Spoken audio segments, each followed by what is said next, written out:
C'est l'invité café. Docteur Lam Nguyen, bonjour. Bonjour. Alors on précise qu'en fait la campagne de lutte contre la tuberculose a véritablement démarré le 19 juin et court donc jusqu'au 19 juillet. Du 19 juin donc au 9 juillet, au 19 juillet donc 2019. Alors première question docteur, qu'est-ce qui a motivé le lancement de cette nouvelle campagne de sensibilisation autour de la tuberculose en Polynésie française? On est parti de quelle observation, de quel constat?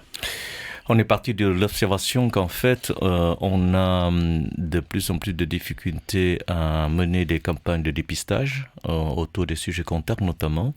Bien entendu, si on regarde l'évolution en termes de nombre de cas, de nouveaux cas déclarés par an, c'est relativement stable durant ces dernières années. Par contre, ce qu'on sait moins, c'est que notre objectif et notre politique concernant la tuberculose est de diminuer cette incidence de plus que ça. Donc on n'est pas très content que ça reste toujours au même niveau. On considère grosso modo qu'il y a combien de personnes concernées par la tuberculose sur le territoire? Environ un peu plus d'une cinquantaine de nouveaux cas par an. Ça, oui. Et en réalité, ça c'est que la partie émergée de l'iceberg, puisque on sait que statistiquement parlant, sur 10 personnes qui sont infectées par cette maladie, il y en a qu'une personne, donc 10% qui développe la maladie. Mais les 9 autres, les 90 autres pourcents, courent le risque, bien sûr, de développer la maladie plus tard dans leur vie. Et ce qui veut dire que si on a une cinquantaine de cas malades, peut exposer, oui, on peut supposer qu'il y a environ 500 personnes qui sont infectées. 500 personnes donc sur le territoire. Alors depuis 2015, on sait quand même que la maladie est résistante. Pourquoi avoir attendu finalement 4 ans pour lancer une campagne ?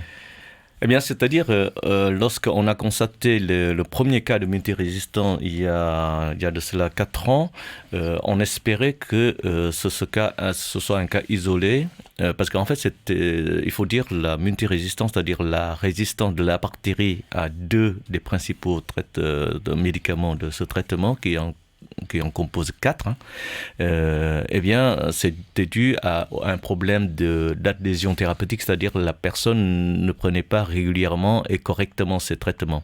Avec des perdus de vue, on l'a retrouvé, il est reperdu de vue de nouveau, il ne prenait pas bien et il a fini par développer une résistance.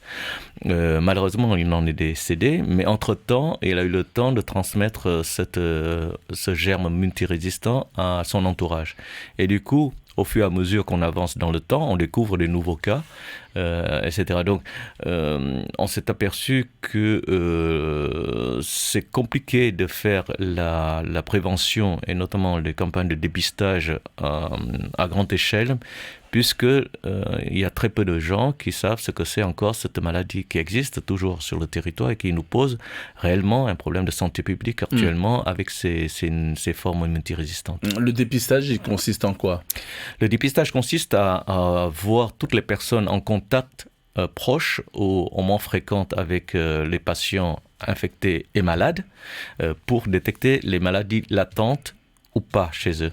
Et enfin, si l'infection est latente, on traite avec un traitement qu'on appelle prophylactique, c'est-à-dire un traitement préventif pour les empêcher ou au moins pour diminuer le risque de développer plus tard la maladie. Et si on détecte les personnes qui ont la maladie, eh bien on les traite. Donc, en fait, l'idée, c'est de couper la chaîne de transmission parce que c'est une maladie contagieuse, une maladie infectieuse. Donc, si on arrive à travailler correctement, on devrait pouvoir quand même ralentir la progression ou, on espère, couper la transmission. Mais c'est très compliqué parce que lorsqu'on va dans les quartiers, on explique aux gens, les gens ne savent pas ce que c'est. C'est une des raisons pour lesquelles on a lancé cette campagne, c'est pour que le public soit informé et pour que les gens soient vigilants sur les signes d'appel. Parce qu'on ne peut pas surveiller tout le monde. Et des fois, il y a des personnes qui nous échappent. Mais si, dans l'entourage, il y a des gens qui disent « Ah, tiens, tu as ces signes-là, va consulter, c'est peut-être la tuberculose. » Ça nous aiderait beaucoup, oui. Alors, on peut en profiter pour rappeler quels sont ces signes, justement.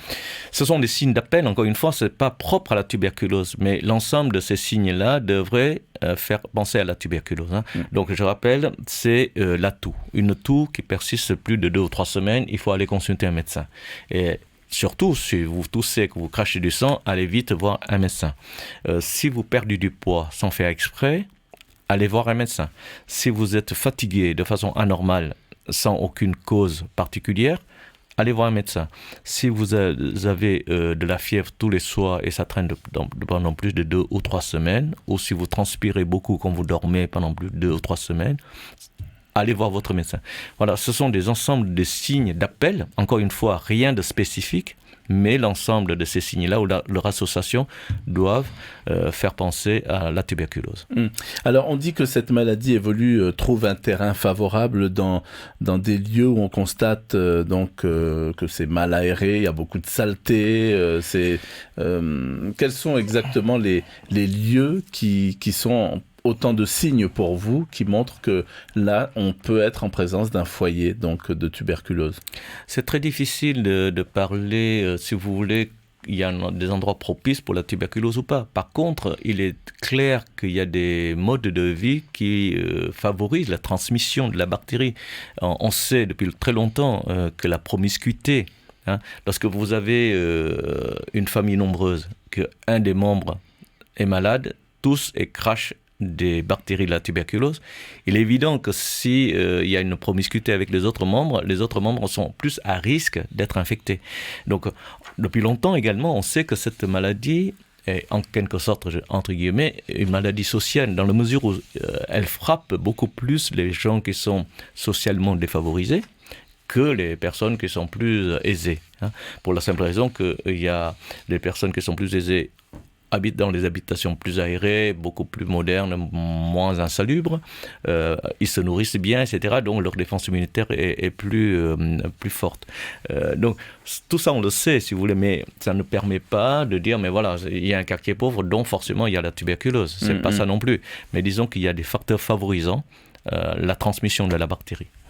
Et justement, alors, vous allez cibler des lieux, par exemple, pendant cette campagne ou non?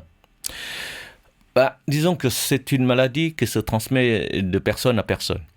Donc, si vous avez une personne qui est malade, qui toussote et qui crache des bactéries, il est évident que l'entourage est plus à risque. Et donc, à ce moment-là, ça augmente la probabilité de trouver la tuberculose dans le quartier, bien entendu. Bien sûr, donc on sait qu'il y a certains quartiers qui sont plus touchés que d'autres, mais à cause de ça, simplement. Mais il n'y a pas une zone spécifique où il y a plus de tuberculose que d'autres. Disons que la tuberculose, la distribution suit à peu près la distribution de la population, de la démographie. Bien sûr, on en trouve plus dans les insules du vent, parce que là, c'est là où il y a le plus de population. Mais encore une fois, voilà, c'est selon la répartition géographique.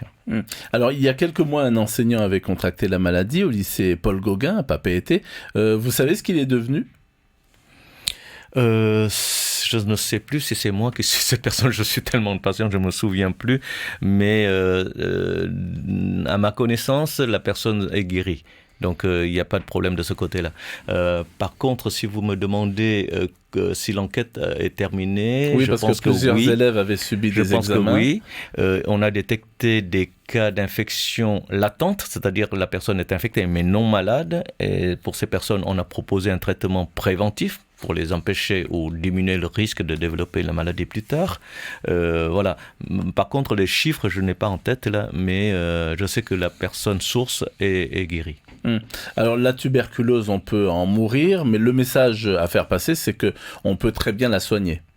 Absolument, c'est ça le point positif, c'est que c'est une maladie infectieuse comme une autre et que cette maladie est curable. C'est-à-dire qu'on peut être complètement guéri si on est détecté à temps et si on suit correctement son traitement. Donc dès les premiers signes avant-coureurs, il faut, comme vous le disiez, aller consulter. Absolument, c'est la seule façon d'être pris en charge correctement pour que le diagnostic soit bien posé à temps et que le traitement soit instauré rapidement. Alors, est-ce que le traitement, j'allais dire, est à la hauteur ? Parce que depuis 2015, on l'a évoqué, des cas de tuberculose multirésistants donc aux antibiotiques sont apparus. On est impuissant ou alors on a trouvé quand même un médicament qui résiste donc encore plus ?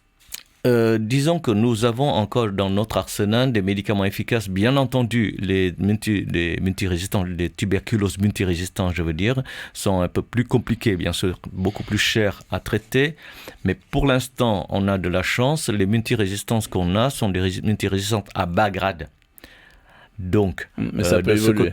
Ça peut évoluer, évidemment. Et puis, on n'est pas encore touché par la forme ultra-résistance. Cette forme-là n'existe pas encore en Polynésie et nous espérons justement tout faire pour que ça n'apparaisse pas. Elle existe en Asie, non ? Elle existe en Asie, elle existe en Europe de l'Est, elle existe ailleurs dans le monde, mais pour l'instant pas en Polynésie. Pour revenir à votre question, oui, on a des arsenaux thérapeutiques de deuxième ligne, un peu plus compliqués à manipuler, beaucoup plus chers, avec des effets secondaires plus marqués. La durée du traitement est plus longue, mais on peut encore guérir les gens. Mais c'est un peu plus compliqué, bien entendu. L'objectif de l'Organisation mondiale de la santé, l'OMS, est de diminuer l'incidence de la tuberculose de 90% à l'horizon 2035. Chez nous, quel objectif se fixe-t-on en Polynésie française pour diminuer significativement donc la tuberculose ? On suit le même objectif qu'assigne l'OMS à tous les pays. En fait, c'est une démarche collective, puisque la Polynésie française, comme la France, est membre de l'Organisation mondiale de la santé. Les objectifs de l'OMS, nous essayons de les atteindre. Mais encore une fois, les objectifs ne sont pas toujours faciles à atteindre, mais ça nous permet d'avoir une ligne de mire vers laquelle on essaie de s'approcher le plus. Pour l'instant, malheureusement, on n'a pas constaté la diminution de l'incidence de cas de tuberculose en Polynésie, mais on est en train de tout mettre en œuvre justement pour s'approcher le plus de l'objectif fixé par l'OMS. Merci beaucoup, Dr Lam Nguyen, donc d'avoir accepté notre invitation ce matin pour nous parler de cette nouvelle campagne de sensibilisation sur la tuberculose. Je rappelle que vous êtes responsable du Centre des maladies infectieuses et tropicales. Et demain matin, c'est Sévane Marchand qui sera notre invité café dans un tout autre domaine, puisqu'elle est responsable du pôle secteur public à l'Agence française de développement et qu'elle viendra nous parler des conclusions de l'Observatoire des communes de Polynésie française, notamment de la situation financière de ces communes. Merci encore. C'était l'invité café, 7h30 du lundi au vendredi.